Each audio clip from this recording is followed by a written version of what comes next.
नमस्कार साथियों, कैसे हैं आप। और मुझे पूरी उम्मीद है कि आप बहुत अच्छे होंगे। और सर्वप्रथम तो मैं आपसे सभी को बहुत धन्यवाद देना चाहूँगा कि इसके पहले जो हमने टॉपिक लिया था मुंबई नगर निगम बनाम सेंचुरी टेक्सटाइल, वो बहुत ही पसंद किया गया। काफ़ी अच्छे हमें रिस्पांस आए और ये सब हमें बहुत ऊर्जा देती है। तो आज भी हम उसी कड़ी में आगे बढ़ते हैं और कुछ एक केस स्टडी और एक इन्फॉर्मेशन आपको प्रोवाइड करते हैं। ये इन्फॉर्मेशन जो स्टूडेंट लॉ हैं उनको तो काम आएगी, लेकिन एक जनरल जो पब्लिक है उनके लिए भी काम आएगी। तो आइए, आज का जो हमारा जो टॉपिक है वो है किशोर न्याय और न्यायालयों की भूमिका पर ऐतिहासिक फैसला, ओम प्रकाश उर्फ राजू बनाम भारत संघ और अन्य 2025। तो ये एक ऐतिहासिक सुप्रीम कोर्ट के फैसले से जुड़ी हुई है जो कि भारत में किशोर न्याय की भूमिका को और मजबूत करता है। मामला ओम प्रकाश राजू दास बनाम भारत संघ और अन्य से संबंधित है, जिसमें न्यायालय ने यह स्पष्ट किया है कि अपराध में लिप्त बच्चे को अपराधी के रूप में नहीं बल्कि एक पीड़ित के रूप में देखा जाना चाहिए। जी हाँ, यह फैसला देश के किशोर न्याय प्रणाली को एक नई दिशा देता है। सुप्रीम कोर्ट ने कहा कि कानून के साथ संघर्ष में आए बच्चे के व्यवहार को केवल उसके व्यक्तिगत दृष्टिकोण या व्यक्तिगत दोष के रूप में नहीं देखा जा सकता, बल्कि यह उसके पारिवारिक, सामाजिक और आर्थिक परिवेश का परिणाम भी हो सकता है। इम्पोर्टेंट बात। और न्यायालय का आदेश क्या रहा? तो सुप्रीम कोर्ट ने अपने फैसले में ये कहा है कि न्यायालयों को पेरेंट्स पैट्रिएट यानी कि संरक्षक अभिभावक की भूमिका निभानी चाहिए। इसका अर्थ यह है कि किशोर अपराधियों को सुधार और पुनर्वास का अवसर मिलना चाहिए, न कि केवल दंडित करने की मानसिकता अपनाई जानी चाहिए। एक लैटिन में एक शब्द है एक्टस क्यूरिया नेमिनियम और ग्रेविविट। इसका अर्थ, निष्कर्ष ये है कि न्यायालय में के किसी भी कार्य से किसी को भी हानि नहीं होनी चाहिए। न्यायालय द्वारा की गई गलती किसी के वैध अधिकार और लाभ के आड़े भी नहीं आ सकती। गलती किसी पक्षकार द्वारा नहीं बल्कि स्वयं न्यायालय द्वारा की जाती है। ऐसी गलती किसी पक्षकार को उसकी उचित राहत प्राप्त करने से रोकने के लिए अवरोध नहीं बन सकती। हालांकि ये जो गलती है, गलती इतनी स्पष्ट होनी चाहिए कि उसके मूलभूत तथ्यों पर कोई पुनः निर्णय आवश्यक ना हो। सुप्रीम कोर्ट ने स्पष्ट किया है कि किशोरावस्था की दलील अंतिम निपटान के बाद भी उठाई जा सकती है। यह फैसला किशोर न्याय यानी कि बालकों की देखभाल और संरक्षण अधिनियम 2015 की धारा 9/2 और आयु निर्धारण प्रक्रिया से जुड़े नियमों को लेकर आया है। आइए जानते हैं इसके प्रमुख बिंदु। जी हाँ, सुप्रीम कोर्ट ने अपने फैसले में कहा है कि कानून के साथ संघर्ष में आए किसी भी बच्चे को किशोर न्याय अधिनियम 2015 के तहत उपलब्ध सभी लाभों का पूरा अवसर मिलना चाहिए। केवल इस आधार पर कि किसी मामले का निपटारा पहले ही हो चुका है, यह नहीं कहा जा सकता कि किशोरावस्था की दलील बाद में नहीं उठाई जा सकती। तो क्या है ये धारा 9(2) का महत्व? आइए जानते हैं। तो धारा 9/2 में यह स्पष्ट किया गया है कि यदि कोई अपराध किसी किशोर के द्वारा किया गया हो तो उसे सिर्फ इस अधिनियम के प्रावधानों के अनुसार ही देखा जाना चाहिए। यहाँ तक कि मामले के अंतिम निपटान के बाद भी यदि किशोरावस्था की दलील उठाई जाती है और उसकी सही जांच नहीं हुई तो न्यायालय को इसे स्वीकार करना होगा। इम्पोर्टेंट बात। और जहां एक किशोर को हत्या के मामले में मृत्युदंड दिया गया था, लेकिन वर्षों के बाद यह साबित हुआ कि वह अपराध किस समय केवल 14 वर्ष का था, तो सुप्रीम कोर्ट ने इस मामले में ऐतिहासिक फैसला सुनाते हुए दोष सिद्ध को बरकरार रखा, लेकिन सजा को संशोधित कर दिया गया।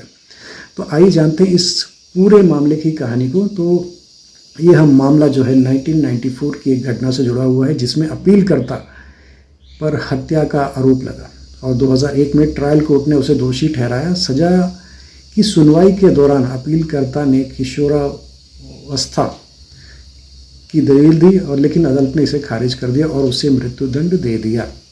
तो हाई कोर्ट ने, सुप्रीम कोर्ट ने भी इसी फैसले को बरकरार रखा और यहाँ तक कि क्यूरेटिव पिटीशन और दया याचिका को भी खारिज कर दिया गया।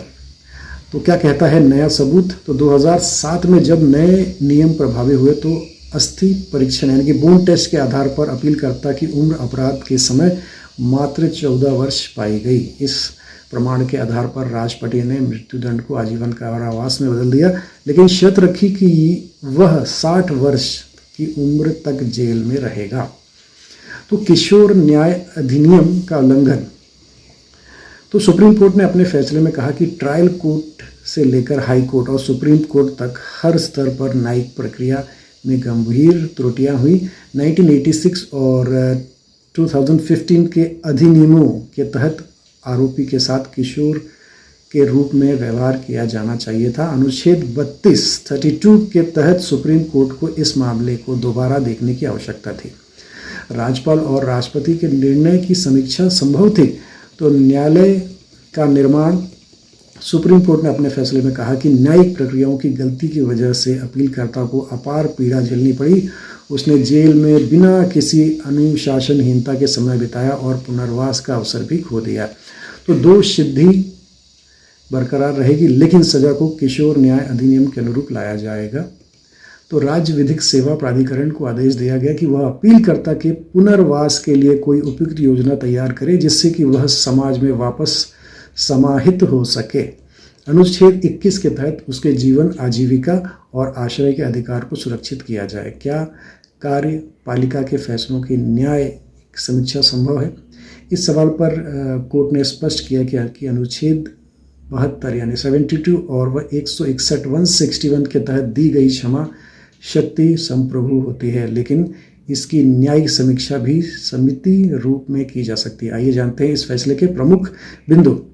तो जी हाँ, यह मामला उस स्थिति से जुड़ा हुआ है जब किसी दोषसिद्ध व्यक्ति को क्षमा या दया का अनुरोध करने का अधिकार दिया जाता है। सुप्रीम कोर्ट ने कहा कि राष्ट्रपति और राज्यपाल द्वारा दी गई क्षमा शक्ति पूरी तरह कार्यपालिका के अधिकार में आती है और यह न्याय अपील या पुनर्निरीक्षण का हिस्सा नहीं है। अनुच्छेद 72 और 161, अनुच्छेद 72 एंड 161 का महत्व क्या है, तो आइए जानते हैं। तो अनुच्छेद 72 राष्ट्रपति को दंड माफ़ करने और उसे कम करने या बदलने की शक्ति देता है, और अनुच्छेद 161 राज्यपाल को राज्य स्तर पर यह शक्ति प्रदान करता है। इन शक्तियों का उद्देश्य किसी दोष सिद्ध व्यक्ति को समाज में पुनः समाहित होने का अवसर देना होता है, और यह एक संवैधानिक दया शक्ति है जिसे कार्यपालिका अपने विवेक से प्रयोग करती है। क्या कार्यपालिका के फैसले की न्यायिक समीक्षा संभव है? तो सुप्रीम कोर्ट ने कहा कि न्यायालयों को कार्यकारी आदेश की समीक्षा करते समय सावधानी बरतनी चाहिए।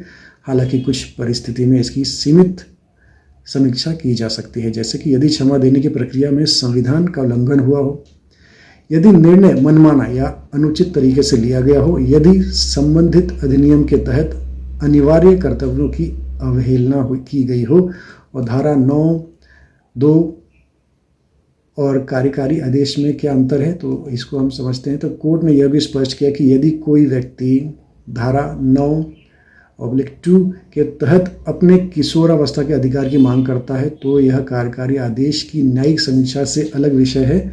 इसका मतलब यह है कि कार्यपालिका द्वारा लिए गए निर्णय का पुनर्लोकन न करने का अर्थ यह नहीं है कि धारा 9(2) के तहत न्यायालय की जिम्मेदारी समाप्त हो जाती है।